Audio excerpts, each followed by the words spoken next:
Welcome back to our 43rd web programming video tutorial. So in this video we're going to create a new function. I'm going to name it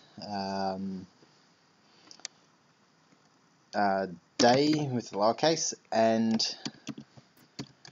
going to get the parentheses and our brackets for our body. And in here I'm going to do alert. I'm just going to leave this blank for now. So we're talking about the parameters, and the parameters are put within these parentheses here, and they can be used. We can then use them within our actual program. So we've got a function called day. So what we want to do is we want to build a program that will tell us the day, and we can do this by doing var d equals new date parentheses, because this is a method that is built into JavaScript. It knows what the hell it's doing. I don't. I can't see what it's doing. And now we need another variable. I'm going to call this one n, and I'm going to have it equal to d.getDay.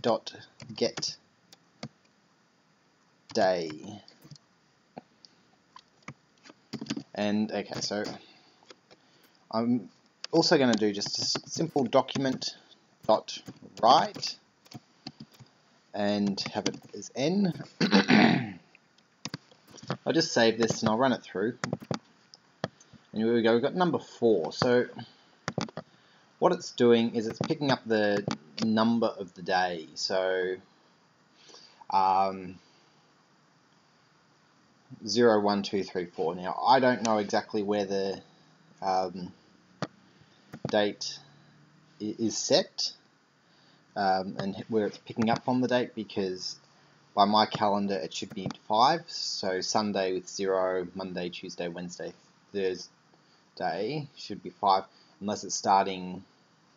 So not really sure how it, hang on, I think I might have just, yeah, never mind, it's working correctly. I just, for some reason, I don't know, I think I must have hit my head last night.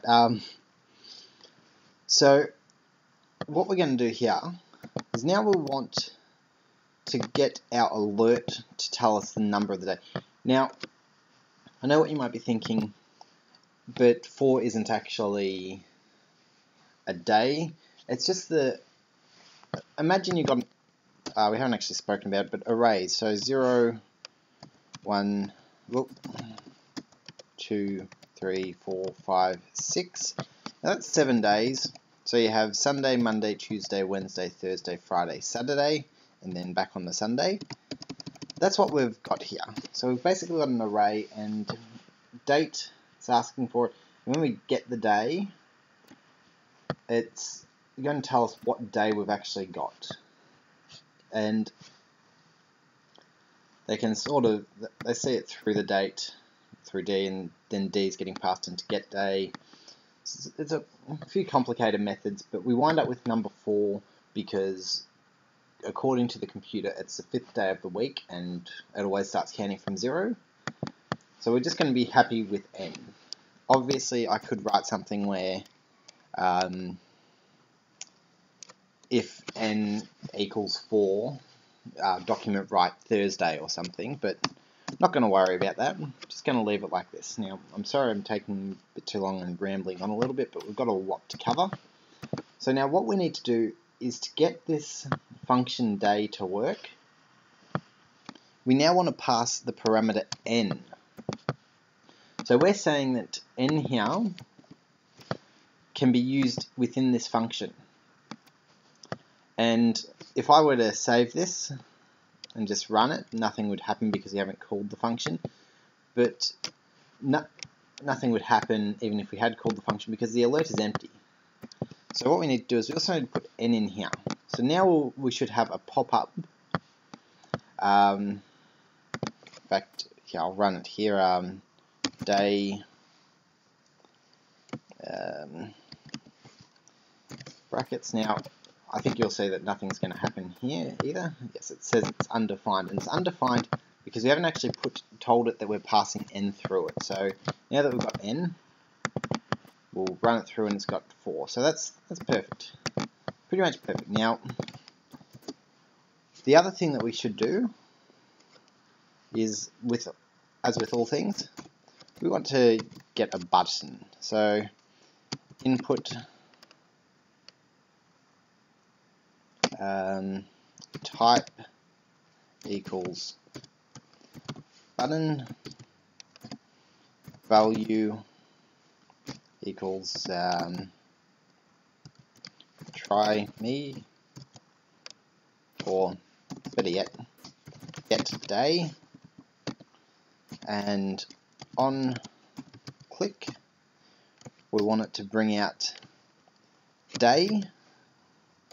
Remember, we need to put the n in here because we're passing it through we're passing it through the day function, and we've also forgotten our nice little equals sign, / enclose. So now what we've got, we'll have a nice little button in our screen right here that'll get the day, and once we click it we get the day. And just remember, because just to make it easier, I've left the 4 out here so we know exactly that it's got the right day. And that's all we're going to do in this video. It was a bit of a long one. We've covered a bit of parameters. What we do with parameters is that we need to pass them through, and once we pass them through, then they can be used within a function. It's very useful, and if you get to programming at any real level, you'll be passing through a lot of functions, because it's much easier to write one function than to write write the function in 7 different places. So I don't want to write this n in down here 5 to 6 times or whatever. I'd rather just write it in once and then just call it, because that's how it makes it much easier to program. And well, again, that's all we're going to cover. If there's any more questions that you have about parameters, leave them in the comments and I'll clear them up. Otherwise, thanks for watching. Remember to like and subscribe, and I'll see you all next time.